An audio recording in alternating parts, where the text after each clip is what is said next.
Hey, introverts. So you may think that in order to be great at public speaking, you have to be charismatic, right? You have to have a lot of energy.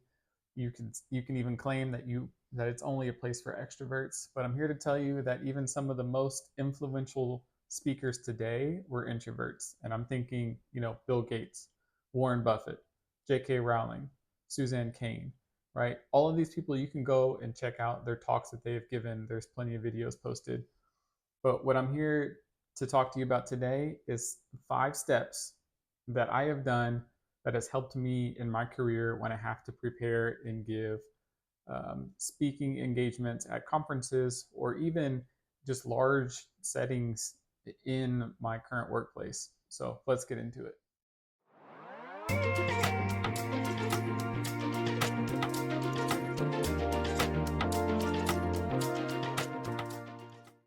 All right, so let's talk about the problem. Let's frame it really quick. Why do us as introverts seem to try to avoid public speaking at all, right? It could be a number of things. One of the ones that I most worry about is being judged by others. But it could also be making sure not thinking that you're prepared enough, or thinking that you're going to forget your words. So what I want you to do is lean into your natural strengths that makes you an amazing introvert. So I'm talking about thoughtfulness, preparation, and even empathy, right? And these are things that we can actually use during a presentation that can make us better than a lot of extroverts that you're thinking about in your head that can give these amazing talks. The first tip that I want you to start focusing on when it comes to public speaking is preparation. Preparation is a skill that a lot of introverts have, and what that allows us to do is create something, and it gives us a chance to practice in our own space. So when we try to use preparation in terms of public speaking, right, we want to follow, right, the outline of building a story. So I'm talking about a beginning, a middle, and an end. It sounds very simple, and it actually is. But the reason we want to think about giving a talk or a presentation in story form is because we want to make a connection with the audience. So when we are preparing in this stage for beginning, middle, and end, we want to create an outline.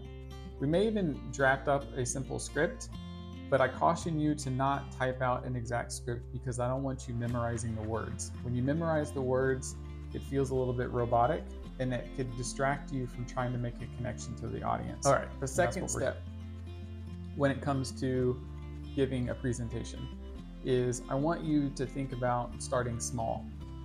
And not in the terms of starting small in a small group of people, because you don't have control a lot of times of how many people are there. But what I'm talking about is your entry, right? Your on stage performance when you first walk out, right? So a lot of us think that we have to have a lot of energy, we have to be big, we have to be loud, we have to wave. And we don't have to do that in order to have a powerful presence when we walk up on the stage. Yes, we want to be confident. Yes, we don't want to have our shoulders shrugged or anything like that, or be looking down, right? We can walk calmly and smoothly and walk with confidence when we approach the podium or the stage or the speaking spot, wherever that is. But the second part of that is when you start to give your talk, right, or your presentation, you don't have to do the good morning or good afternoon everyone, my name is blah, right? Your name is probably on the presentation behind you. You don't need to introduce yourself. What happens when you introduce yourself like that, or just give the generic good morning, people would go on autopilot immediately. And there's other people that have talked about this too, and it's true.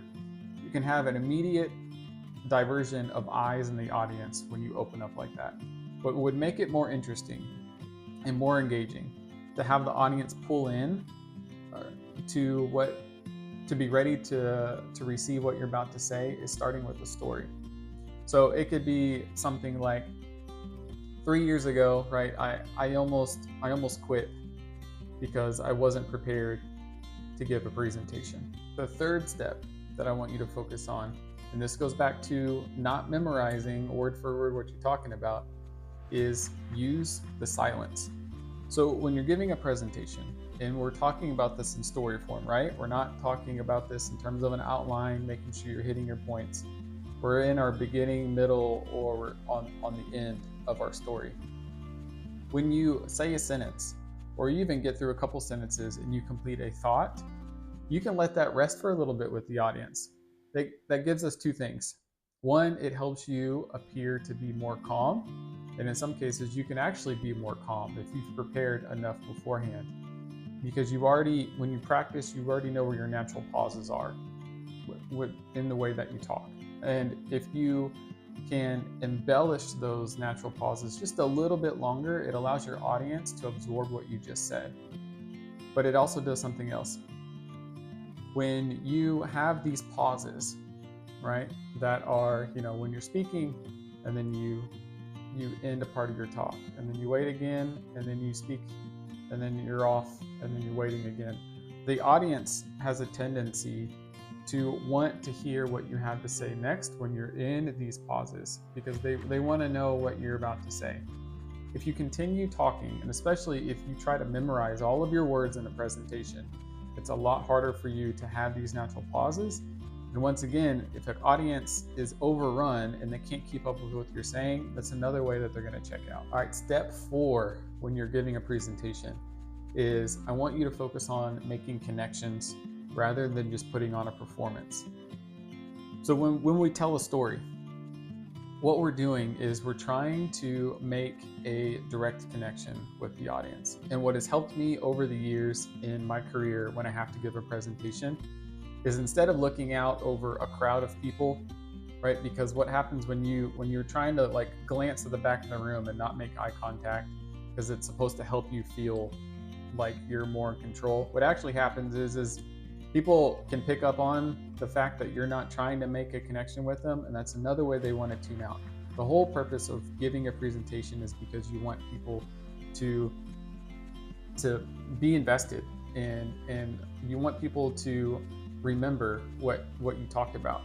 So one of the things that has helped me the most over the years is actually picking 2 to 3 people that have an inviting face. So there's typically the people that are in the first couple of rows that you can actually see, right? You're not worried about glares coming in from the windows or spotlights or anything like that. But people will show you non-verbally that they are open to your talk, or that they are ready to be there, right? They are prepared to listen to you. Others are going to be glancing at their phones. They're going to be looking at their feet. They're just going to be, looking elsewhere, because a lot of times there's going to be people there that have to be there. They don't necessarily want to be there. So the folks that are actually making eye contact with you, use them as your one-on-one connections. So you can go back and forth between different people throughout your talk. You can glance up at the rest of the room. But if you start making these one-on-one connections and you can get some nonverbal feedback as you're talking, it helps your confidence, because you know that you're on the right track and you have some people engaged, and you can keep going. The last step that I want you to focus on when you're giving a presentation is I want you to use the superpower that makes you an amazing introvert. You ready for this? Being a good listener. Well, that doesn't make a lot of sense when I'm telling you that you need to be giving, or I'm giving you tips on how to give a great presentation. So why would you use your listening skills? Well, try this. There's a huge benefit in engaging the audience. Remember in the last step, I told you to try to pick a couple people that have a receptive face. What you can do to test this is you can ask the audience beforehand, or at the very beginning of your presentation, even during the presentation, it doesn't matter. But when you're telling a story and you come to a point where you can ask questions to the audience, and if it's a small enough room, you can actually hear a response. What that allows you to do is take those responses from your questions and then weave them into your story, right? What that does is it makes the people in the audience feel heard, but at the same time, it makes you unforgettable. So those are the 5 steps that I want you to focus on. So prepare, start small, use your silence, make connections, and then use that listening superpower that makes you a wonderful introvert. You don't have to be an extrovert, you don't have to put on this huge mask that ultimately drains you at the end of that presentation. You can leverage who you really are, what makes you special, and still give an amazing presentation. If you liked what you heard here and you want to get more involved, please go check out my website at thequietedge.com. You can also like and comment and subscribe to my YouTube channel here so we can start spreading my message to other introverts in the community, because I know that we're out there and I want to be able to help as many as possible. My whole goal is to help all of us introverts feel like we're heard and that we are special and that we have a lot to offer without trying to pretend to be someone that we're not, because that's not a lasting goal that we can all use for the rest of our lives. We need to be able to leverage who we are and what makes us individuals and still be introverts. So let me know in the comments below, what is the biggest challenge that you have faced while speaking in public? And I'd love to be able to comment and try to help you out if I can.